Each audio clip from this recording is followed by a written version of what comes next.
আসসালামু আলাইকুম, আশা করি সবাই ভালো আছেন। আজকে হচ্ছে একটা ঝামেলার ব্যাপারে কথা বলি। সেটা হচ্ছে আজকে মিরপুর বিআরটি আসছিলাম একটা গাড়ির নাম ট্রান্সফারের জন্য। তো এইখানে হচ্ছে জানি না এখানে কোনো রুলস আছে কি না, সেটা হচ্ছে ক্যামেরা নিয়ে ঢোকা যায় কি না, বা আদার্স যে কোনো মোবাইল টোবাইল নিয়ে ভিডিও করা যায় কি না। তো আমি আমার হেলমেটে ক্যামেরা লাগানো ছিল, তো আনসার দেখি আরে বাপরে বাপ খুব গরম।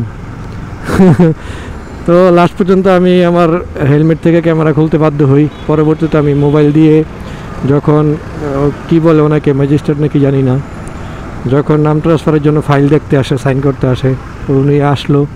তো আমি এমনিতেই নর্মালি ফোন দিয়ে একটা ভিডিও করতেছিলাম যাতে ফেসবুকে দেয়া যায় আর কি, নাম ট্রান্সফার করতে আসছি।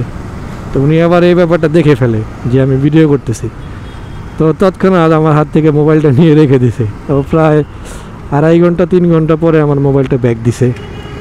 তো জানি না কিসের তো আতঙ্ক, কিসের তো ভয়, যে পাবলিক প্লেসে সবাই জনগণের সেবা দিচ্ছে, সেইখানে একটু ভিডিও করছি, এটার জন্য এত ভয় কাজ করে। তো ওই আর কি এই ব্যাপারটা শেয়ার করার জন্যই এখন মিরপুর বিআরটির থেকে বের হয়ে অনেক দূরে এসে দেন ক্যামেরাটা অন করলাম। সো ঠিক আছে, সবাই ভালো থাকবেন, সবাই সতর্ক থাকবেন, আমার মতো যাতে হেনস্থা না হইতে হয়। সো মিরপুর বিআরটি যখন আসবেন, মোবাইল দিয়ে ভিডিও করার ক্ষেত্রে সাবধান থাকবেন, অথবা আমার মতো আপনাদেরও তো সমস্যায় পড়তে হবে। ঘন্টার পর ঘন্টা মোবাইলের জন্য বসে থাকতে হবে, আনসারের পিছে ঘুরতে হবে। ঠিক আছে, সবাই ভালো থাকবেন, থ্যাংক ইউ, আল্লাহ হাফেজ।